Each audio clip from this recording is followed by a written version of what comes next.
everyone, I am Rebecca from ChemKnits, and today I want to play around with breaking acid dyes by mixing 3 different custom combinations on Stroll fingering weight yarn. Today's video is sponsored by Lizzie. Lizzie, thank you so much for sponsoring this episode of Dyepot Weekly. Stroll is 75% superwash merino, 25% nylon. If you'd like to learn more about this yarn base, I do have an affiliate link in the video description. In Dyepot Weekly number 193, I mixed a combination of true black with purple pop, and it broke to black and some of that purple. Fluorescent colors like purple pop, fluorescent fuchsia, a lot of those colors take longer to absorb, and so they spread out way further than, say, a lot of other acid dye colors. And so it seemed to be a perfect candidate for some breaking. And I thought that it would be fun to try this color combination with 2 other fluorescent colors. I have Radioactive, which is a fluorescent green, and Fluorescent Lemon, which is a fluorescent yellow. Now, there isn't really a good fluorescent blue dye, so I believe that both Radioactive and Purple Pop have a non-fluorescent blue mixed in, which does strike faster, it does break, but I'm curious if we'll have green like undertones with this one, or maybe if we'd see yellow, and well, let's have some fun. Before we start mixing the colors, I want to twist the skeins, which we'll be adding dry to the dye bath. I am going to do a very light twist here. I'm not necessarily planning on dyeing each one multiple times, so I want it to be fairly fluffy. There's still resist in here, but if I were to twist it tighter, like how I normally twist yarn to store it, the colors will have a lot more trouble penetrating, and so I think that you can see the difference here. It's like the difference between having a tightly wound yarn cake and a loosely wound one. The looser it is, the more likely the dye can penetrate to some of these other areas. But let's see, so maybe I'm doing 2, 3, maybe about 3 twists before wrapping it. Maybe that was even more. I mean, there are going to be differences between these. Whenever you do some kind of resist or twist type technique, there's just going to be some variety from the micro differences in how it's twisted. But I think that we should be able to get some really fun results here. In each of these cases, I plan to mix 1 tablespoon of our fluorescent color with 3 tablespoons of our true black, which should give us about 60 milliliters of dye per 100 grams in each of the cases. And rinsing this off. Make sure the purple pop is really well mixed. Of all the colors, purple pop is a favorite, but also one I am very scared of because it can take a really long time to absorb. And in fact, well, I guess I'll still probably do it first, but maybe I'll do a second dye pot because it needs to usually be left in a pot to cool completely for all of those pink tones to absorb. All right, I've mixed up my true black. I hope I have enough, but just in case, let's go like this. I'll do 1 tablespoon. This is everything's a 1% stock solution, which is where I mixed 1 gram of dye in 100 milliliters of water. I'm not sure if there's going to be enough for 3. Hopefully there'll be enough for 2.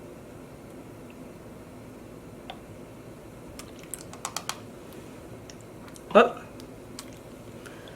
Okay, that's enough for 2, and then, there's a hint more color left in here, but I think I'm gonna leave it at 2, just because I do want the amount of black to be consistent with these different colorways. So yeah, we will leave that there. Now, I'm not sure if this will work, but here I have a damp paper towel, and I am going in to each of the three colors and putting a dot on there. So we've got our green, our yellow, and our pink. And so around the pink, we see a little bit of a pink halo. I'm not sure, maybe we see some yellow halo. It's a little hard to know for certain, but we definitely see that little bit of pink there, which is consistent with what we've seen in the past. So, well, I'm fairly optimistic, but I'll let this sit a bit and we'll see if we get more color coming out. In my dedicated stainless steel dye pot that I never use for food, I have 16 cups of plain tap water, and we're gonna start with 4 tablespoons of white vinegar, just to be our acid.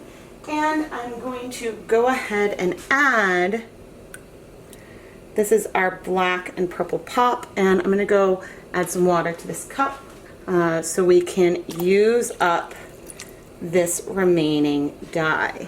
Now I've already been heating this pot up, and so it is getting semi-warm, and let's go ahead and add one of our twisted skeins.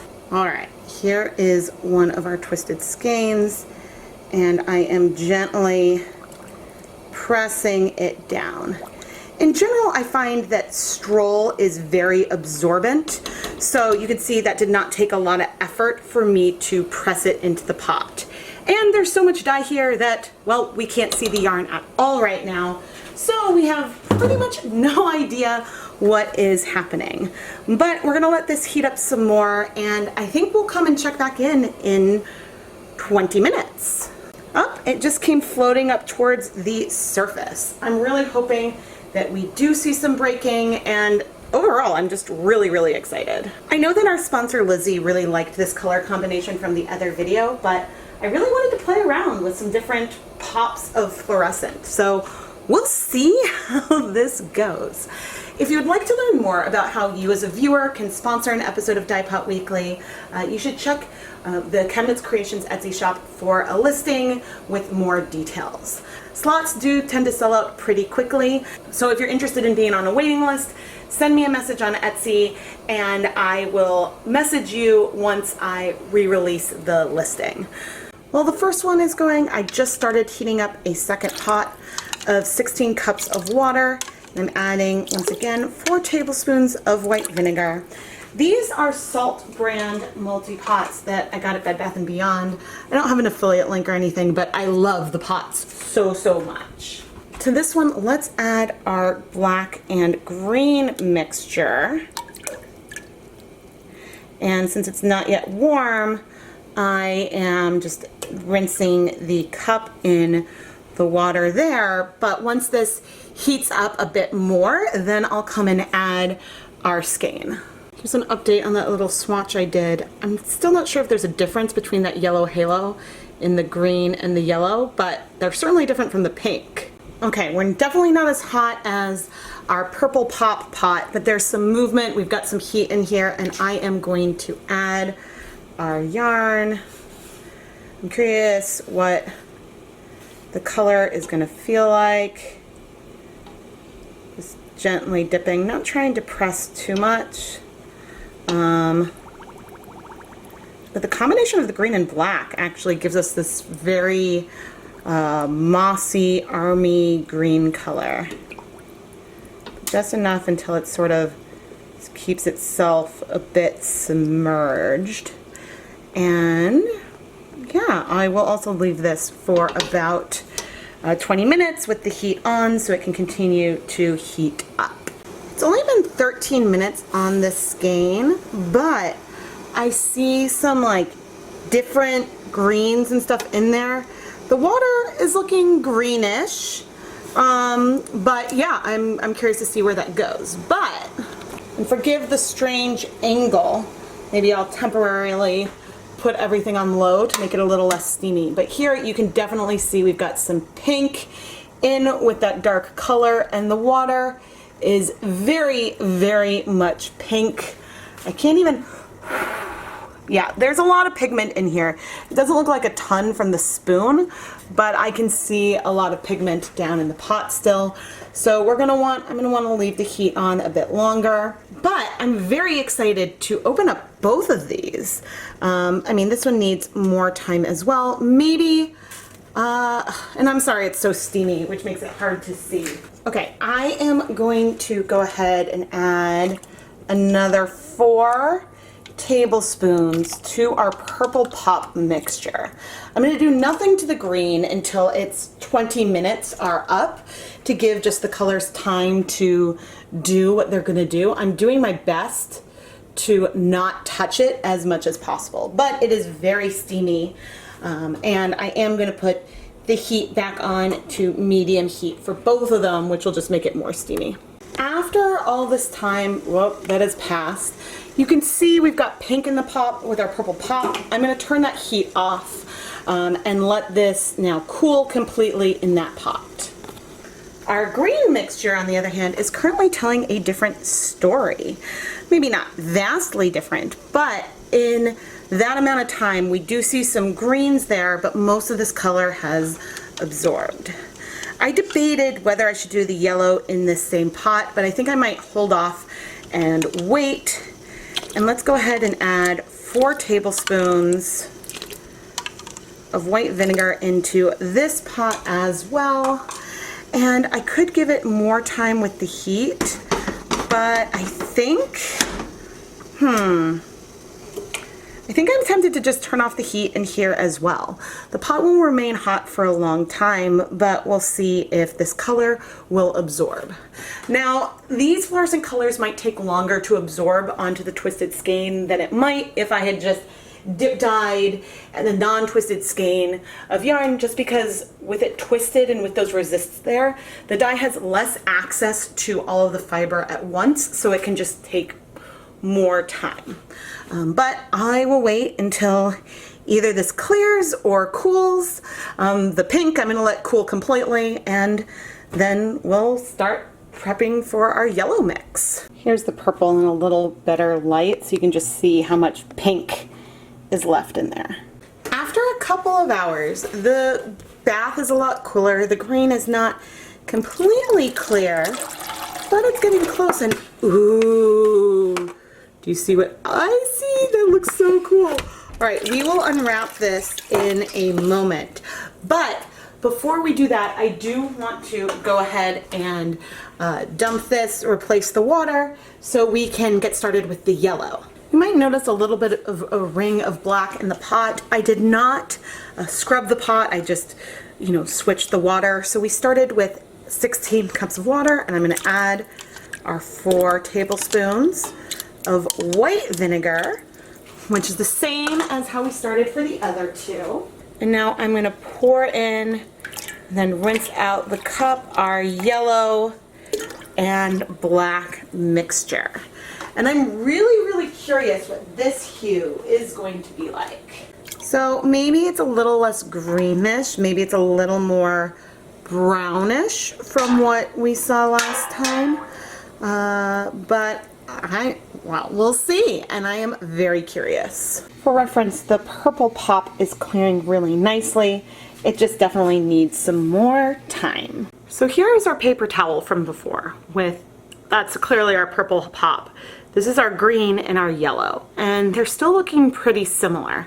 But soon we'll know, because we now have that yellow about to start. But check out the green! I mean, these pops of green that are showing through. It's not quite neon, it's not quite electric, but it's beautiful and kind of spooky. I found this color really hard to capture, and I spent a lot of time trying to get the white balance right so that way you could see the greens.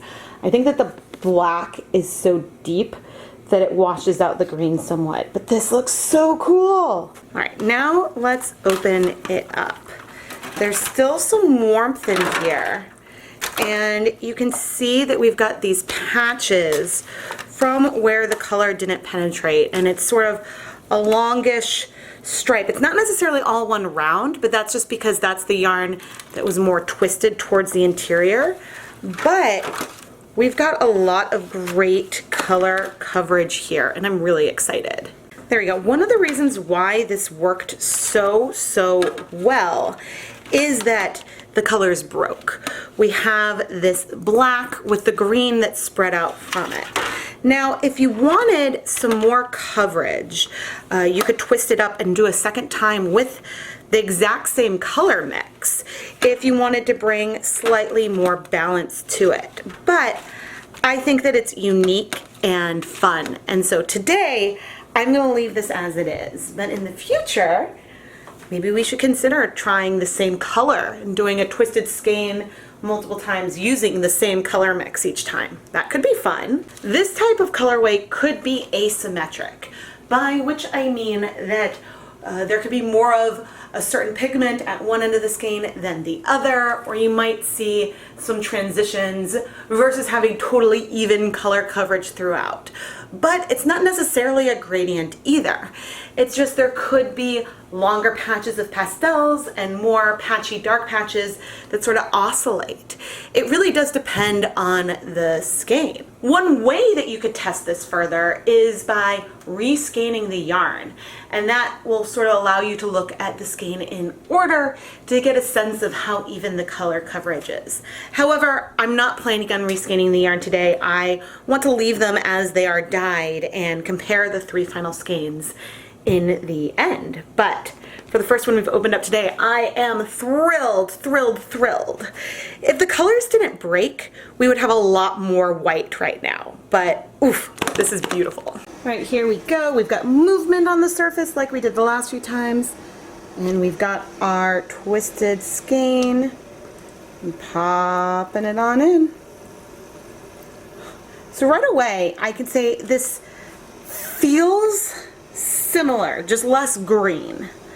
There's like a greenish hint to the dark color, but I'm curious. I'm curious if it will look greenish, very similar to a radioactive skein, or if it might feel different.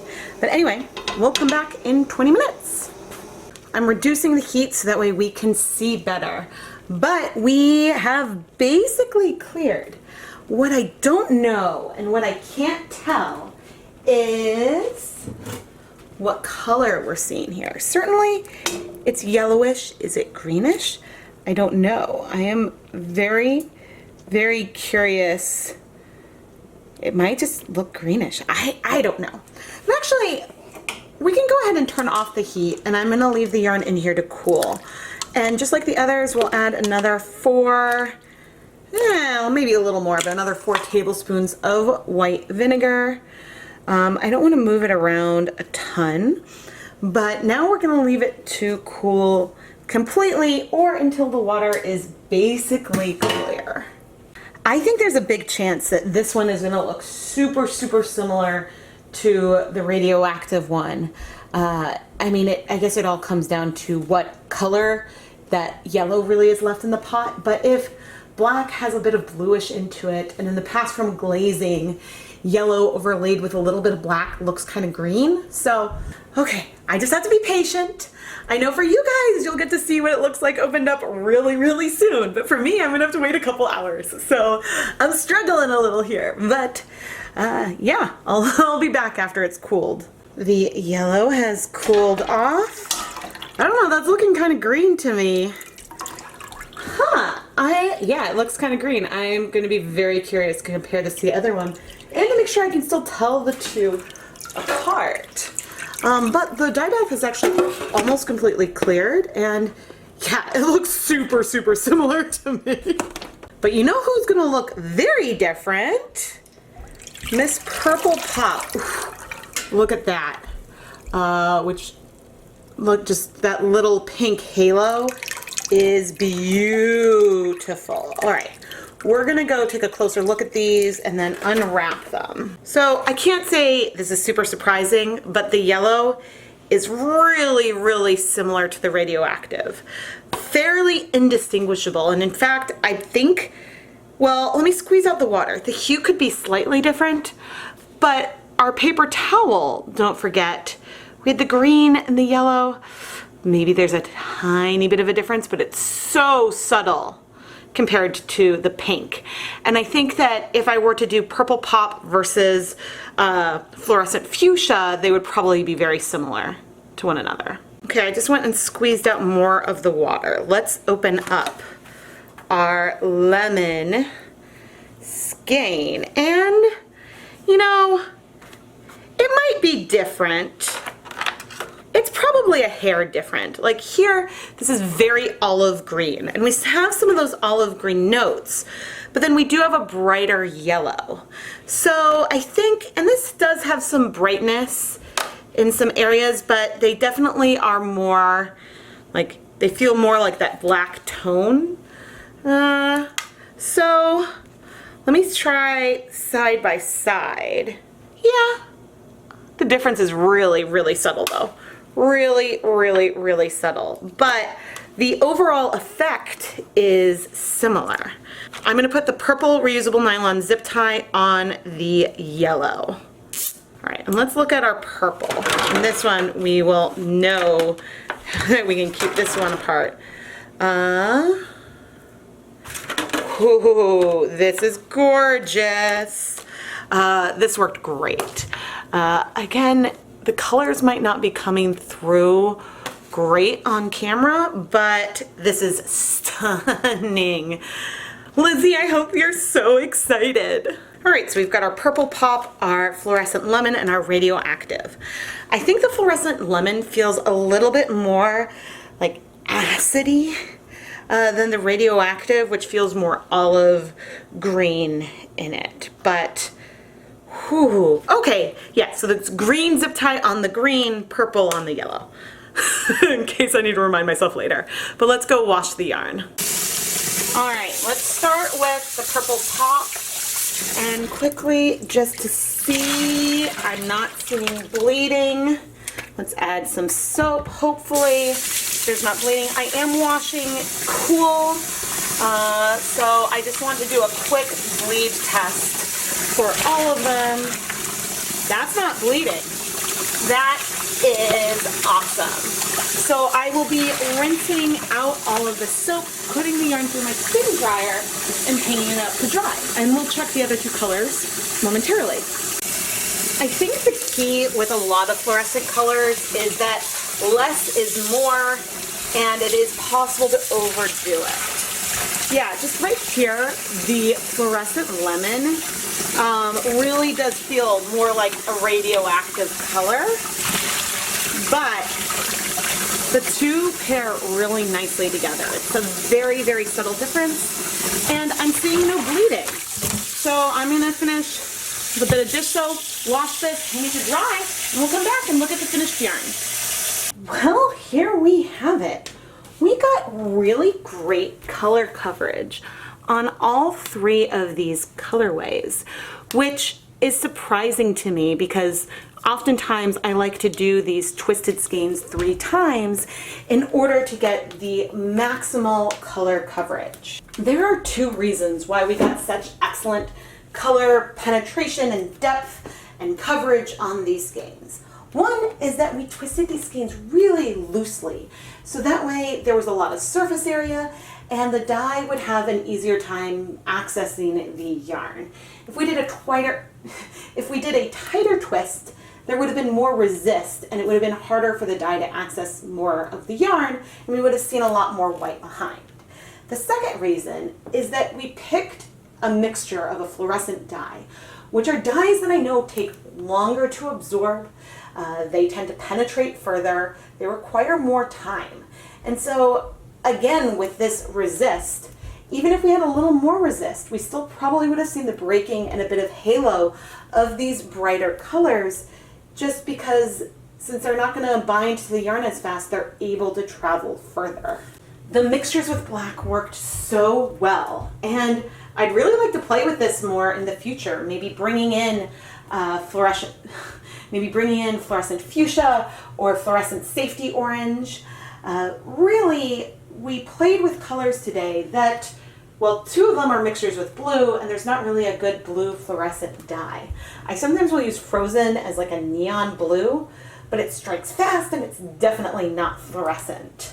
And I've seen breaking from both the radioactive green and purple pop in the past. I'm not sure if you can really tell the differences on camera between our lemon and our radioactive, because there's elements of that lemon brightness that we see like right here in some of the yarn over here. But overall, our radioactive yarn feels more olive, whereas there's more of an acidity, more of a brightness to the one with the lemon.